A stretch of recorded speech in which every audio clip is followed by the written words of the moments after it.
Hi, today I received for evaluation this tontec for the Raspberry Pi 3.5-inch touchscreen module.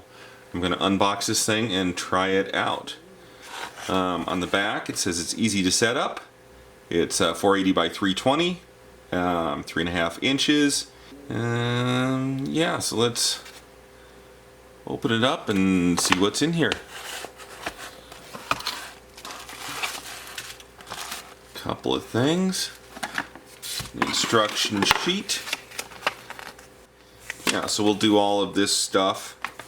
Seems easy enough after we've put this thing together. Now let's see what all came in the package.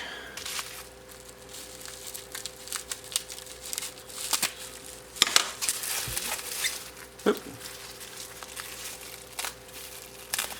There is the module. It has this little connector which will hook up to the Pi. Let's see what's in this box. I think this box is a case. Case comes with it. That's kind of nice.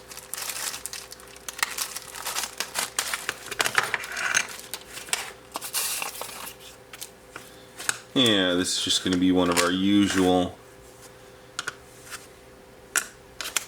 plastic cases.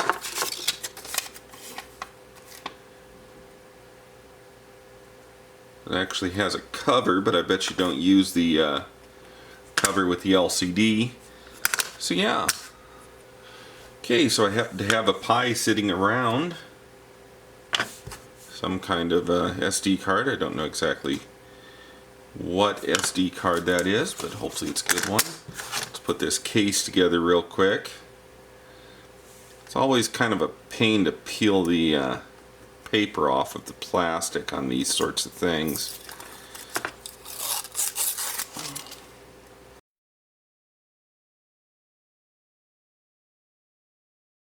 I've kind of made some springy spots here. Maybe the whole thing just kind of springs together.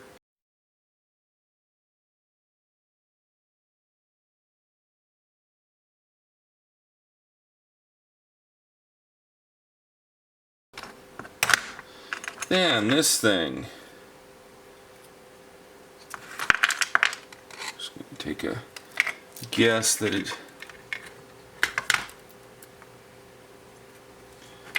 goes in this way.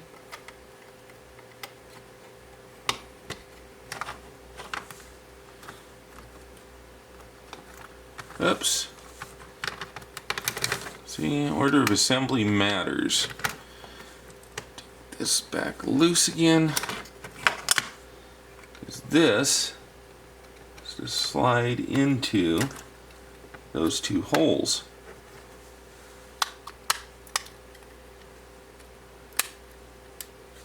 There. See, now we've got this thing kind of attached on one side. And it just kind of sits in there like that. Pull that off. That should do it. Off the autofocus. So there's the case.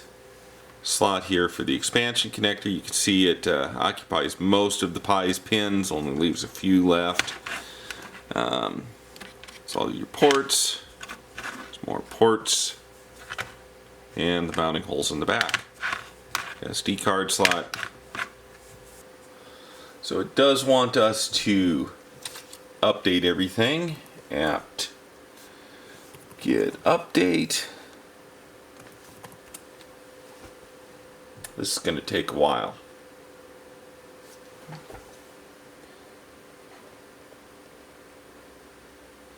Let's see if we can focus any better on that. There we go.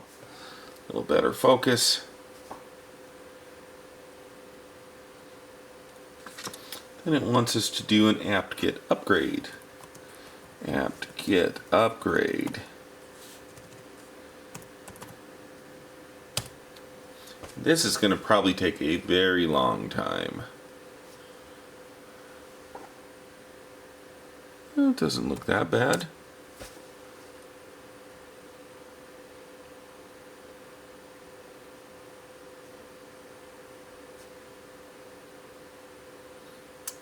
but to conserve battery on the camera, I'm just going to shut it off and go do something else for a little while.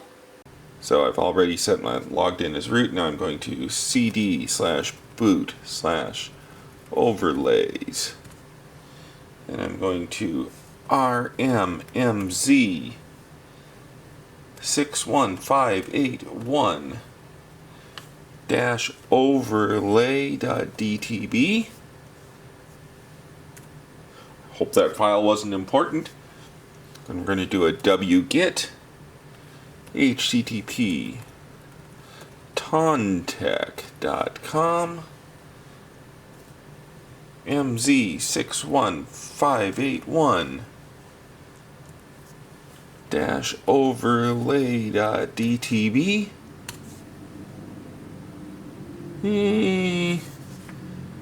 Looks like it's having to bounce around some redirects.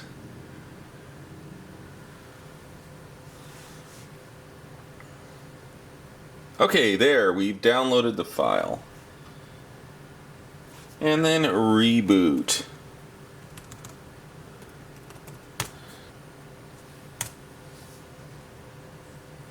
There we go.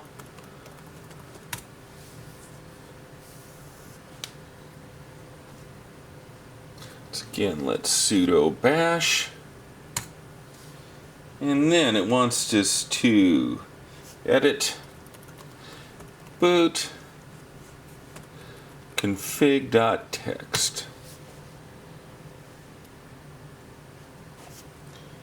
And then it's got a DT param. Let's see if there's one of those in here already.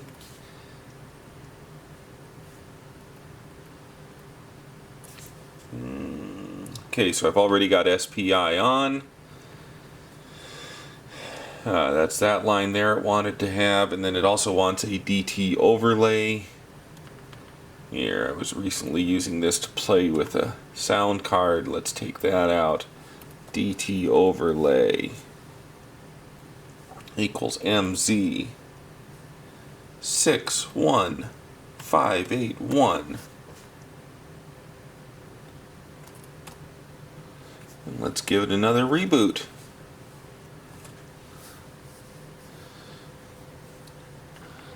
Looks like we still have one command left to run, which is to change the default screen.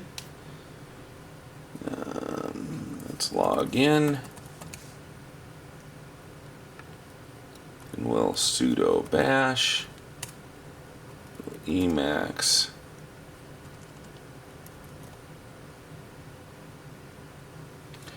user share x11 org conf x11 /x org conf conf.d /99-fbturbo.conf. Oh, that didn't work. What did I spell wrong? We missed a space. So, change option fbdev fb0.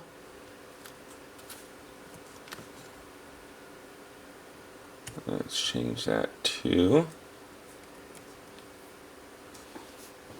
FB1.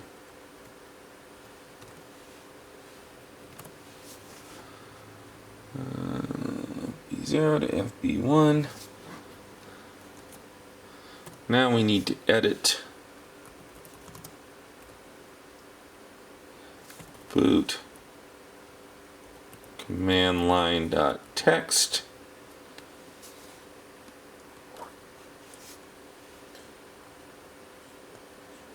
And then it wants us to add fbcon equals map :10. And then we're going to reboot again. Okay, let's give this thing its first boot up. I've just typed reboot into the command prompt. There we go, it's booting up. You can see the output of the console as we boot. This is letting us know that everything is good with our Raspberry Pi.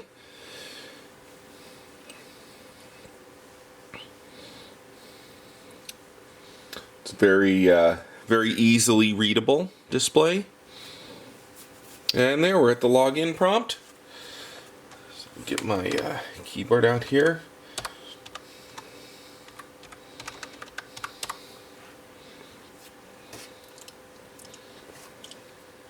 Oops, I must have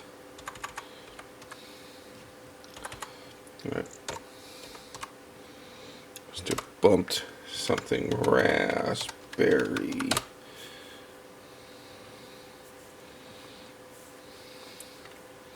There we go, we're logged in. So, you know, we can do some stuff in the console. We can ls, we can fig eth0. You know, it's always, you know, that's always one nice thing to have a screen for, so that you can see what your Ethernet address is. Load up my favorite editor, Emacs. So yeah, there's, you know, Emacs.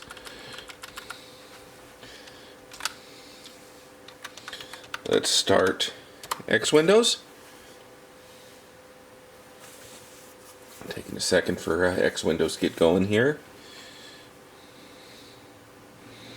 There's a mouse pointer. There's the background. So I can kind of move my cursor around. Can I drag? Doesn't really drag so well, but I can tap on things. Let's go menu. Can we tap on the menu? If I tap and hold on it. Okay, for this next bit, I didn't do a very good job of recording it, so I've just included the instructions on the calibration.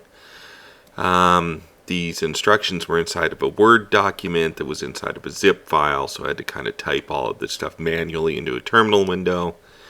But just know that once you've typed in everything here and rebooted, then we will continue on to the next step.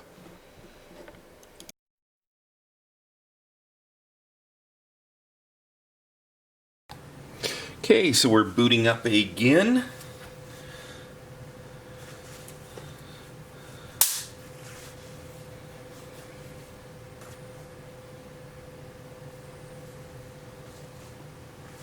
Let's go Pi, Raspberry, Start X, and it promises that it's going to start up with the calibration tool this time. Okay, so it says touch the points. So there's 1, 2, 3, 4.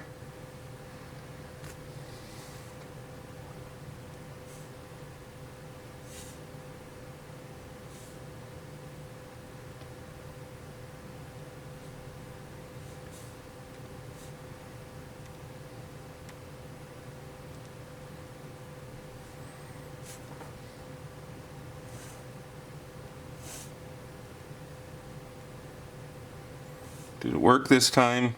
Hey, look at that! Yeah, so now it's accurate all the way to the edges. That's what we wanted. So it's took a while to figure out how to do that, but now our screen is working good. Is there anything in here that we can maybe could we use calculate? Oh.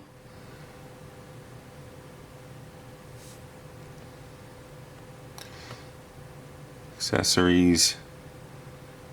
Task manager. Yeah.